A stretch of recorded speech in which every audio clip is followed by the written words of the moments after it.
Il y a des étudiants d'Istama qui ont bénéficié d'une mobilité pour faire des stages, notamment en réalité virtuelle.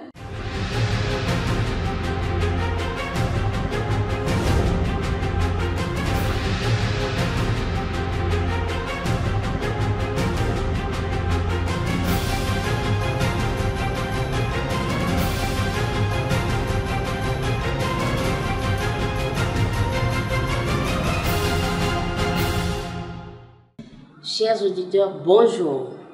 Dans le cadre de notre émission de ce jour, nous allons évoquer un sujet très important, Erasmus+. Dans le cadre des relations qui lient Istama avec Paris-Saclay, Istama aujourd'hui depuis 3 ans bénéficie de ce programme Erasmus+. Nous allons comprendre avec notre invité de ce jour de quoi il est question exactement. Alors, bonjour Pascal. Bonjour. Et bienvenue au Cameroun. Merci, c'est toujours un plaisir de venir ici. Est-ce que vous pouvez vous présenter un tout petit peu pour nos étudiants et nos auditeurs? Alors effectivement, je suis responsable des relations internationales à l'UT de Cachan. Je suis aussi enseignante en culture et communication, c'est-à-dire, pour résumer, tout ce qui relève des soft skills qui vont de l'intégration professionnelle jusqu'à la gestion de projet. Je suis également chargée de mission Afrique subsaharienne pour l'ensemble de l'Université Paris-Saclay. Voilà, c'est à ce titre que j'essaie de déployer le programme Erasmus dans les pays avec lesquels j'ai un partenariat. Voilà. À vous entendre parler, quand vous parlez d'Erasmus+, les étudiants d'Istama et même les auditeurs qui vous suivent en ce moment aimeraient avoir plus d'explications sur ce programme Erasmus+. De quoi s'agit-il exactement? Le programme Erasmus+, c'est le programme phare de l'Union européenne. Il a été mis en place au lendemain de la Seconde Guerre mondiale dans le but de fédérer les États européens qui sortaient d'une guerre évidemment terriblement destructrice. Et le but, c'est de commencer à unir les peuples un petit peu par la culture, l'enseignement, etc. Dans un premier temps, il a été uniquement attribué aux pays européens et depuis 2015, il s'est ouvert au monde entier. Alors pourquoi il s'est ouvert au monde entier? Tout simplement parce qu'on a vu tous les bénéfices du programme Erasmus au niveau européen, les étudiants, les professeurs qui allaient d'un pays à l'autre, qui enseignaient dans un autre pays, qui étudiaient. On a même beaucoup parlé des bébés Erasmus, de toutes ces personnes qui se sont connues en dehors de chez eux dans des pays européens et qui se sont mariées. Et donc on a pensé aujourd'hui que, riche de cette expérience, on pouvait l'étendre au monde entier. Et c'est pour ça qu'on a commencé à établir les programmes dans nos partenariats les plus stratégiques et les plus construits pour les structurer davantage. Et depuis bientôt 3 ans, grâce au partenariat avec Paris-Saclay, Istama bénéficie de ce programme Erasmus+, particulièrement dans le volet mobilité internationale. Oui, c'est dans ce cadre que vous êtes là aujourd'hui? Absolument, je suis là dans le cadre de la mobilité Erasmus qu'on appelle staff enseignant, c'est-à-dire teaching staff. Il y a plusieurs manières d'être mobile dans ce programme. Soit on fait ce qu'on appelle du job shadowing, c'est-à-dire on va observer quelqu'un qui fait le même métier que soi dans un établissement, ce qui relève un petit peu de la formation de formateur. Soit un enseignant vient à Istama ou un enseignant d'Istama peut venir à Paris-Saclay pour enseigner aussi. Et puis évidemment, il y a la mobilité étudiante qui est chère à Erasmus, la mobilité étudiante de stage ou d'études, avec des bourses qui sont quand même assez intéressantes. Effectivement, dans votre agenda qui était très chargé cette semaine, vous avez eu à faire à Istama une semaine de formation avec les étudiants sur le thème la digitalisation de la formation. De quoi s'agit-il exactement? Alors, la digitalisation de la formation, c'est aussi un des aspects, un but du programme Erasmus, c'est de pouvoir atteindre par l'enseignement les personnes les plus éloignées, qui ont du mal à se déplacer, qui sont dans des endroits reculés ou autres, ou des personnes qui travaillent. Donc l'idée quand même avec la technologie aujourd'hui, c'est d'utiliser le maximum tout ce qu'on appelle les plateformes d'enseignement en ligne, sans réduire l'enseignement à simplement un enseignement en ligne, mais c'est utiliser les plateformes Moodle, etc. Et il s'agit de former les étudiants et les professeurs à l'utilisation de ces plateformes, car ça leur libère du temps pour s'occuper davantage des étudiants. Par exemple, sur une plateforme Moodle d'enseignement, l'étudiant, on peut déposer des fichiers, évidemment, on peut créer des exercices automatisés, l'étudiant peut déposer ses copies, le professeur peut les corriger, on peut configurer un carnet de notes, la note de la correction arrive directement dans le carnet de notes, les moyennes se font automatiquement, et puis surtout, c'est une grande transparence pour l'équipe pédagogique et pour les étudiants qui ont leurs notes au fil de l'eau, qui peuvent se ressaisir dès qu'il y a une petite faiblesse. Moi je le vois, par exemple, si je n'aurais pas reçu un devoir sur la plateforme Moodle, je mets 0 et c'est clair que dans les 48 heures, l'étudiant me dit oh, excusez-moi j'ai oublié, etc. je n'ai pas besoin de relancer. Donc il y a une façon de travailler qui demande un petit investissement au départ parce que ça prend du temps de mettre en ligne tous ces exercices, de penser un petit peu le design, j'ai envie de dire, du cours sur cette plateforme. Mais ensuite, ça libère du temps parce qu'on a moins de corrections à faire. Et notamment, tout ce qui concerne les soft skills demande énormément de corrections. Tout ce qui est écrit, tout ce qui est préparation aux entretiens demande énormément de corrections car les étudiants sont vraiment... c'est pas tellement ce qu'ils préfèrent faire. Et comment avez-vous trouvé les enseignants d'Istama pendant cette formation?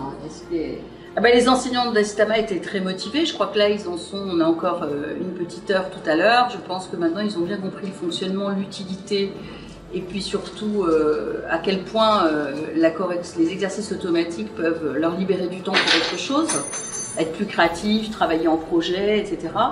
Et puis la façon dont on peut corriger plus rapidement aussi sur la plateforme. C'est une réelle modification des méthodes pédagogiques? Alors c'est une modification des méthodes pédagogiques. Il ne faut pas que tout enseignement se retrouve en ligne, ça n'empêche pas qu'il doit y avoir des examens avec de la rédaction, etc. De toute façon, on peut très bien déposer des rédactions sur Moodle aussi, mais c'est aussi comme ça que fonctionne le monde aujourd'hui. Aujourd'hui, on a des plateformes partout. Et donc, ça amène même les étudiants aussi à bien se familiariser avec l'outil informatique, je pense. Alors, effectivement, il y a la facilité après à aller sur une plateforme, être à l'aise avec l'outil informatique, parce qu'aujourd'hui, qu'on s'inscrive sur, je sais pas, Campus France, qu'on demande un visa, en France même pour les impôts, pour tout, pour ces feuilles de salaire, on est toujours obligé d'aller sur une plateforme pour récupérer ces données ou pour en injecter, ou tout simplement pour communiquer.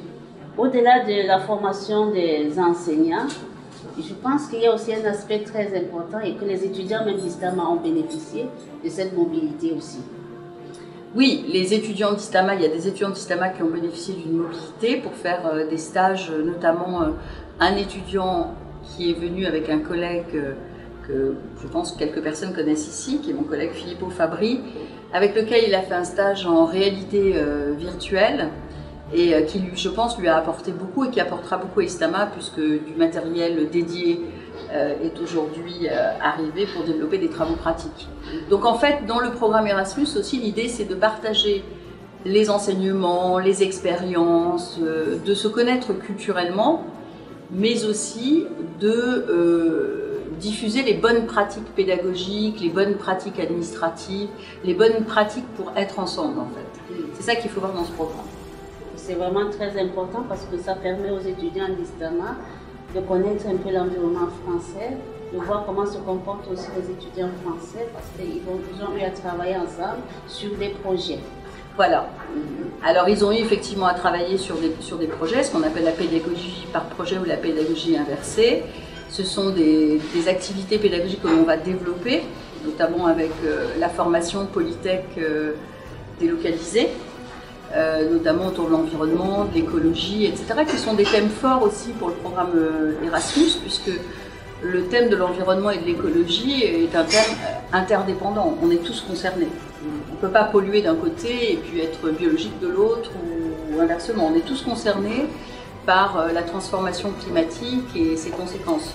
Donc c'est bien de sensibiliser les gens aussi, les étudiants aussi à ça, tout simplement. Donc à travers ces projets, on fait passer énormément de thèmes qui sont chers au bien vivre ensemble en fait et à l'Union européenne. Oui, Pascal, je sais que tu avais un agenda très chargé et tu as eu à faire un tour à Campus France où tu as rencontré le responsable. De quoi avez-vous parlé? Ça, c'est un problème dont je voulais parler parce qu'il y a les problèmes administratifs du consulat et tout ça.